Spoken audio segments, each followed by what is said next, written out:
Bonjour Monsieur Christian Chaumont, donc après 2 journées de compétition, quel bilan faites-vous un petit peu de la participation marocaine? Eh bien, le bilan, il n'est pas vraiment positif, hein, à part l'état d'esprit qui change chez les jeunes, où on voit des judokas combatifs. Maintenant, sur nos meilleurs, bah voilà, je pense qu'il y en a deux, trois qui se sont mis un peu la pression, et en étant à domicile. Donc, bah, la pression, c'est difficile à gérer, hein, pour certains. Ils savent qu'ils veulent bien faire devant le public, et puis en même temps, ben, voilà, ils veulent pas rater. Et le fait de ne pas vouloir rater, ben, justement, ça leur fait perdre un peu leurs moyens. Voilà, ensuite, bon, c'est quand même une équipe jeune, hein, ils ont tous entre 18 et 22 ans. Je veux dire, bon, voilà, l'objectif aujourd'hui, c'est quand même qu'on est toujours dans le travail, de leur amener de l'expérience, et je pense qu'on est quand même dans la bonne voie. Je veux dire, voilà, c'est un grand tournoi, hein, c'est un tournoi international. Cette année, ça y est, la sélection des Jeux vient de commencer, donc le niveau est encore un peu plus fort que l'année dernière. Et voilà, bon, on va continuer notre chemin et on va essayer d'aller chercher ce qu'il faut sur les 2-3 années à venir. Voilà. Oui, Monsieur Christian, ça veut dire les athlètes, les judokas qu'on attendait, comme Nyong, on l'a vu tout à l'heure, et elle a perdu malheureusement au Golden Score face à l'Allemande. Qu'est-ce qui lui a manqué à Nyong, tout comme Aïssa Mbassou hier? Bah, c'est pas du tout le même cas. Asma Niang, elle était à la coupure en plein combat. Voilà, elle a dû commencer à se poser des questions. Et quand elle a repris le combat, elle était plus dedans. Elle a fait un petit peu n'importe quoi. Elle s'est mise à paniquer. Quant à Issam Bassou, il a eu 3 semaines de convalescence juste avant. Il s'est blessé à l'épaule. Une petite semaine de reprise et il s'est reblessé au genou. Donc voilà, très peu de judo. Voilà, un petit manque de conditions physiques, hein, puisqu'il ne pouvait pas se préparer correctement.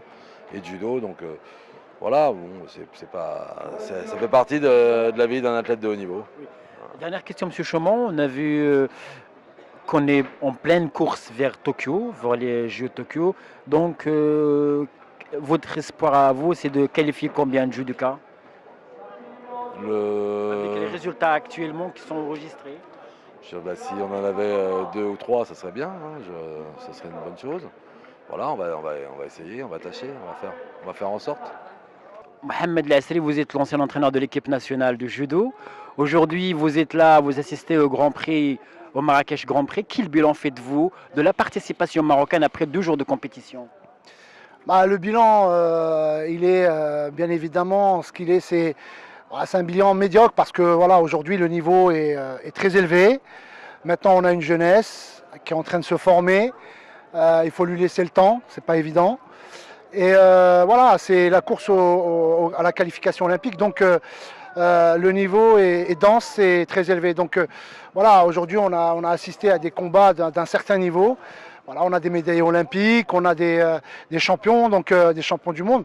C'est pas évident pour nos jeunes Marocains qui essaient d'avancer malgré le niveau. Et voilà, il faut rester positif. Ça fait partie des étapes.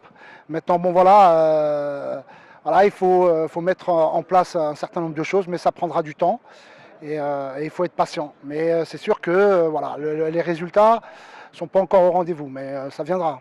À part les jeunes, vous dites qu'il y a des jeunes qui arrivent, mais au niveau des athlètes confirmés, ce qu'on attendait, malheureusement, c'est négatif. Après voilà, c'est le sport, hein. Le sport, il a son côté, voilà, son lot de déception. Bien sûr que le Maroc avait misé sur des athlètes, sur de potentiel, mais bah, malheureusement, voilà, c'est le jeu. Ils ont été confrontés à plus fort parce que voilà, encore une fois, la course est difficile, c'est la qualification olympique. Donc voilà, aujourd'hui, il faut être prêt. Prêt, ça veut dire passer des caps. Et est-ce qu'on est prêt à passer un cap pour le moment? Voilà, c'est une question qu'on peut se poser. Mais voilà, c'est encore tôt. Il faut laisser le temps aux athlètes de pouvoir progresser et s'exprimer.